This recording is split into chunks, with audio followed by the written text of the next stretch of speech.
Nestle Canada has announced it will be phasing out the sale of its frozen meals and pizzas in Canada over the next 6 months. The company says the decision to wind down sales of brands including Delhousie, Stouffer's, Lean Cuisine, and Life Cuisine will allow it to further invest in categories that support long-term business growth. These include confectionery, coffee, ice cream, premium water, and pet food. Now, this comes at a time when rising food prices are a concern to many, especially as a holiday price freeze at many grocery chains comes to an end. Joining us to discuss the situation is Dr. Sylvain Charlebois, a food expert and senior director at the Agri-Food Analytics Lab at Dalhousie University. Dr. Charlebois, welcome to Forum Daily. Well, thank you. So what's the overall significance of Nestle's move here? Is this reflective of an overall shift away from frozen food in the market, or is this just a one-off with Nestle?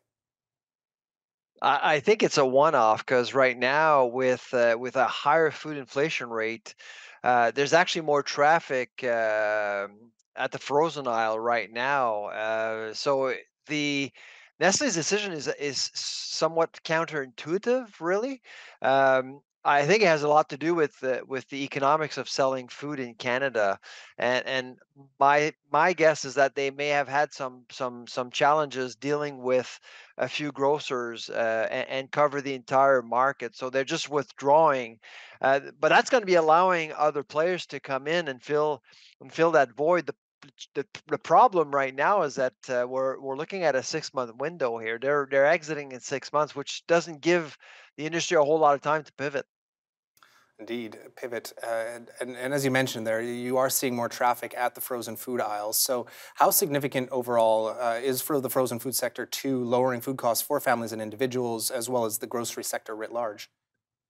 Well, I'm sure you've been at a grocery store of late, and you may have noticed that that the frozen aisle has gotten much bigger. I mean, it's really big, and Nestle actually covers several SKUs. I'd say probably, when you look at doors, it may cover 10, 15 doors in some cases. So it's a lot of SKUs to cover, absolutely. But over the years, we've seen more investments, more companies looking in frozen foods just because it's convenient, it's practical, it's affordable, and you can actually store it for a while, forget about it, and whenever you need something right away, well, it's there.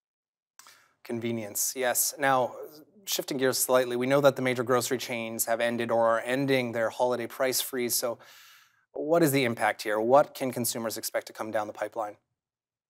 Well, we're expecting the frozen aisle to become a little bit more expensive, the center of the store as well. The so-called blackout period has ended, and that would impact non-perishables, and of course the freezer aisle. The freezer aisle has become more popular of late in recent years just because of the quality. The quality has improved massively. There's more choice as well, but we are expecting the end of the so-called price freeze to actually impact different products, but it may actually not last. We are expecting by mid-spring things to level off a little bit when it comes to prices.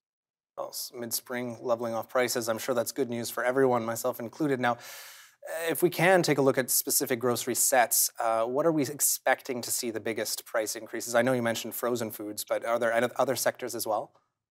So when you look at the entire grocery store, I'd say there are two areas where we are expecting food prices to increase. One is dairy.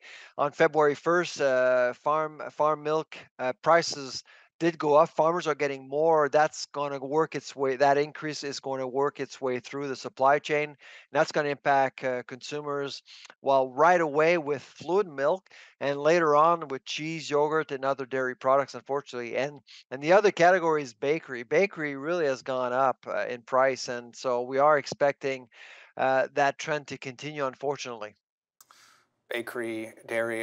This brings to mind something I've seen south of the border, a lot of reports about egg smuggling into the United States. Now, we haven't really seen that Yes. issue necessarily here in Canada. Egg smuggling, as a concept seems very unique. But what is the situation? What's driving that egg shortage in the United States?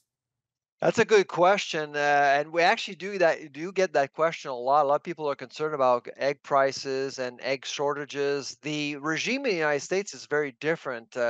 Egg prices have gone up 60% year to year, but in Canada, it's gone up 17% due to the fact that we have a highly vertically coordinated industry in Canada, allowing farmers, the CFI, and everyone else involved uh, with the industry to better manage risks related to the avian flu. The avian flu really has made things very difficult in the U.S. They had to kill over 50 million uh, hens in the United States, where in Canada it's barely 1.7 million. So we're doing much better, and as a result, consumers aren't impacted as much. Well, that's good to hear. Dr. Charlebois, thanks again for joining us today on Forum Daily. My pleasure. Have a good day.